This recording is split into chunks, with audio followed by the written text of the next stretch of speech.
संसद के दोनों सदनों में टीएमसी सांसदों ने पश्चिम बंगाल के टोल बूथ पर सेना की तैनाती का मामला जमकर उठाया। पश्चिम बंगाल के मुख्यमंत्री ममता बनर्जी के आरोपों का जवाब देते हुए रक्षा मंत्री मनोहर पर्रिकर ने कहा कि ये राजनीतिक हताशा है। ये सेना की रूटीन प्रक्रिया है और इसके बारे में पहले ही वहां के अधिकारियों को सूचित किया जा चुका था। No permission was sought from the Secretariat of West Bengal government. मुझे इस सदन को कहते हुए बहुत दुख हो रहा है कि इस प्रकार के सेना का रूटीन एक्सरसाइज को कंट्रोवर्सी बना लेना एक गलत है और indicates a political frustration rather than correct aspect being pointed out. ये केवल पॉलिटिकल फ्रस्ट्रेशन है। राज्यसभा में गुलाम नबी आजाद और बीएसपी प्रमुख मायावती ने भी इस मुद्दे पर ममता बनर्जी का समर्थन किया।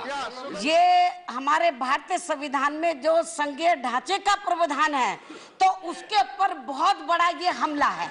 शीतकालीन सत्र में ये पहला मौका था जब संसद के दोनों सदनों में नोटबंदी के अलावा किसी अन्य मुद्दे पर जमकर हंगामा हुआ और सदन की कार्रवाई पूरे दिन के लिए स्थगित करनी पड़ी। वीडियो जर्नलिस्ट सुभाष चंद्र के साथ रविकांत राय, न्यूज नेशन, दिल्ली। पश्चिम बंगाल के मुख्यमंत्री ममता बनर्जी ने केंद्र सरकार के खिलाफ बदली की राजनीति करने का आरोप लगाया और कहा इसीलिए केंद्र सरकार आर्मी का इस्तेमाल कर रही है। नाराज मुख्यमंत्री ने रात भर सचिवालय में रह के ही विरोध करने का फैसला लिया। ममता बनर्जी के सचिवालय से महज 200 मीटर की दूरी में स्थित एक टोल प्लाजा में कल शाम आर्मी के 2 जवान खड़े थे। पश्चिम बंगाल के जलपाईगुड़ी, दार्जिलिंग, मालदा, मुर्शिदाबाद, हुगली जिले में भी आर्मी के जवानों को इसी तरह से टोल प्लाजा में खड़े होकर गाड़ियों की जांच करते हुए देखा गया।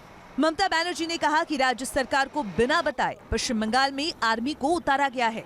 ये जो हो रहा है, इवन कल 12 बजे रात तक 12-13 डिस्ट्रिक्ट, बंगाल के डिस्ट्रिक्ट में वहां भी अभी आर्मी भेज रहा थे।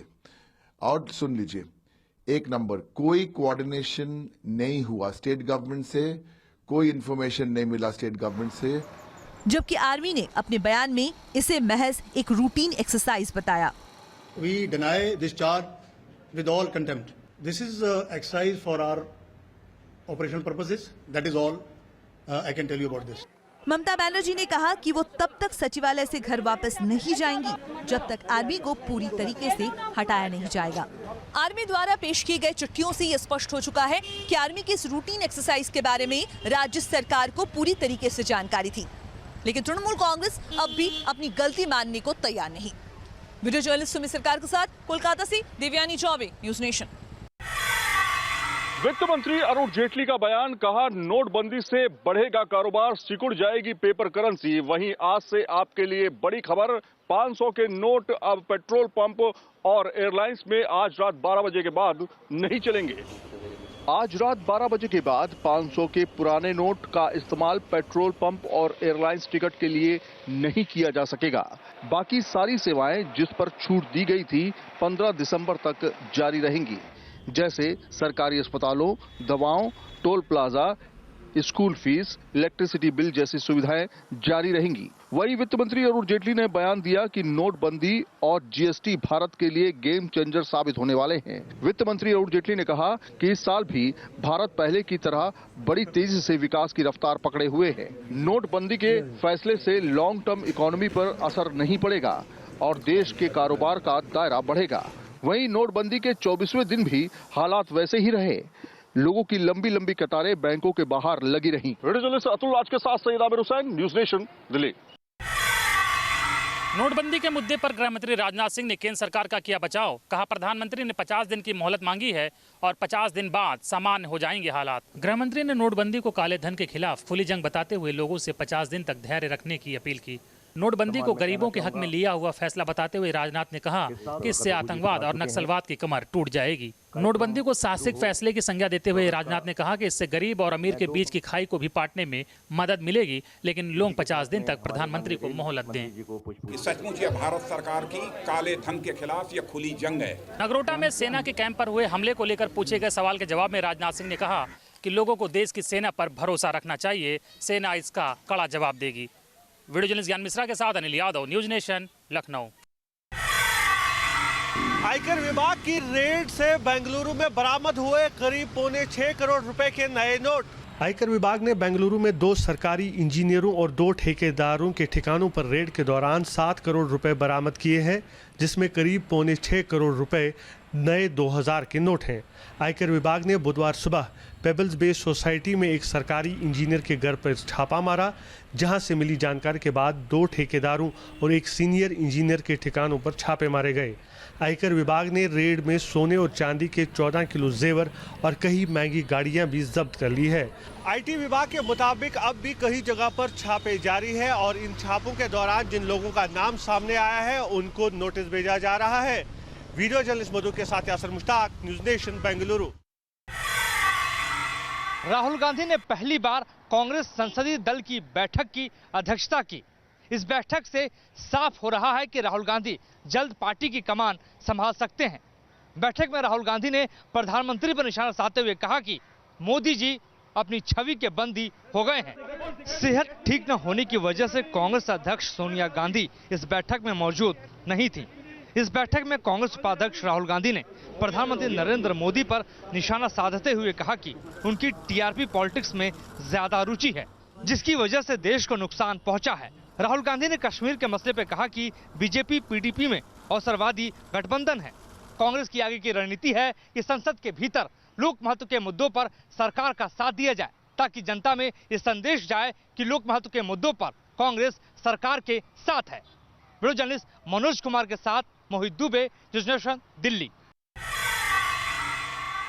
देश में बना लाइट कॉम्बैट एयरक्राफ्ट तेजस नहीं है up to mark. Navy chief ने कहा कैरियर ऑपरेशन के लिए दूसरे फाइटर एयरक्राफ्ट की तलाश हुई शुरू। नेवी चीफ ने कहा कि एलसीए अपने वर्तमान स्वरूप में फुली लोडेड टेक ऑफ नहीं कर सकता और यही वजह है कि फिलहाल इसका इंडक्शन नहीं किया जा रहा। Line which we were looking at Vikramaditya पहले से ही कमीशन हो गया और सेकेंड एयरक्राफ्ट कैरियर भी विल ऑल्सो बी ऑपरेशनल थोड़े सालों में। सो हमें combat ready aircraft which can operate from the aircraft carrier की रिक्वायरमेंट है and unfortunately LCA Navy doesn't meet the timeline, so that is why we need an alternate aircraft. Sunil Lamba ने कई सवालों के जवाब दिए, जिसमें उन्होंने पाकिस्तान के उस आरोप को सिरे से खारिज कर दिया कि इंडियन सबमरीन को पाकिस्तान की तरफ डिप्लॉय किया गया था। At the outset, I'd like to say there was no Indian submarine deployed in the area where the Pakistan Navy is claiming it to be. Light combat aircraft LCA को navy के द्वारा reject किया जाना एक तरह से make in India programme को झटका है और डीआरडीओ के सपनों पर पानी फिरने जैसा भी है। वीडियो कमल किशोर के साथ Maujendra Kumar, news nation, Delhi. Hurriyat conference ने आज कश्मीर बंद की कॉल दी थी, जिसको लेकर सरकार ने कई इलाकों में सेक्शन 144 लागू किया। कश्मीर में आज सभी दुकानें और कमर्शियल सेंटर्स बंद रही, वहीं ट्रैफिक भी काफी कम देखने को मिला। हुर्रियत कॉन्फ्रेंस के लीडर्स को सिक्योरिटी फोर्सेस ने हाउस अरेस्ट रखा था। वहीं जम्मू कश्मीर लिबरेशन फ्रंट के प्रेसिडेंट यासीन मलिक ने प्रोटेस्ट रैली निकालने की कोशिश की, जिसके बाद पुलिस ने उन्हें अरेस्ट किया। वहीं अगले 2 दिनों तक हुर्रियत कॉन्फ्रेंस की तरफ से कोई भी हड़ताल की कॉल नहीं दी गई है। वीडियो जर्नलिस्ट मोहम्मद यूनिस के साथ Idris loan, news nation, Srinagar. Bihar विधानमंडल का शीतकालीन सत्र आज अनिश्चितकाल के लिए स्थगित हो गया है। इस छोटे सत्र में सत्तारूढ़ दल और विपक्ष ने जमकर हंगामा किया। पहले दिन को छोड़कर पिछले 5 दिनों में बिहार विधानमंडल के सत्र में हंगामा होता रहा। कभी विपक्ष और कभी सत्तारूढ़ दल सदन के अंदर और सदन के बाहर लगातार प्रदर्शन करते रहे। सदन बार बार स्थगित होता रहा और स्थगित होते सदन के बीच किसी तरीके से विधानसभा अध्यक्ष ने अनुपूरक बजट को पास करवा लिया।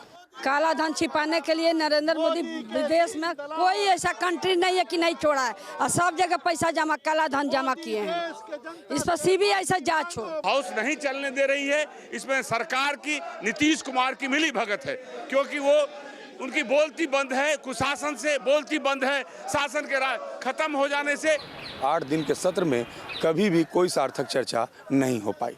बिहार विधानमंडल के इस सत्र में नोटबंदी का मुद्दा छाया रहा। विपक्ष और सत्तारूढ़ दल इस पर प्रदर्शन करते दिखे और आम लोगों के मुद्दे पर एक दिन भी चर्चा नहीं हो सकी। विजय सत्येंद्र के साथ Rajneesh Sinha, News Nation, Patna. News Nation की खबर का बड़ा असर।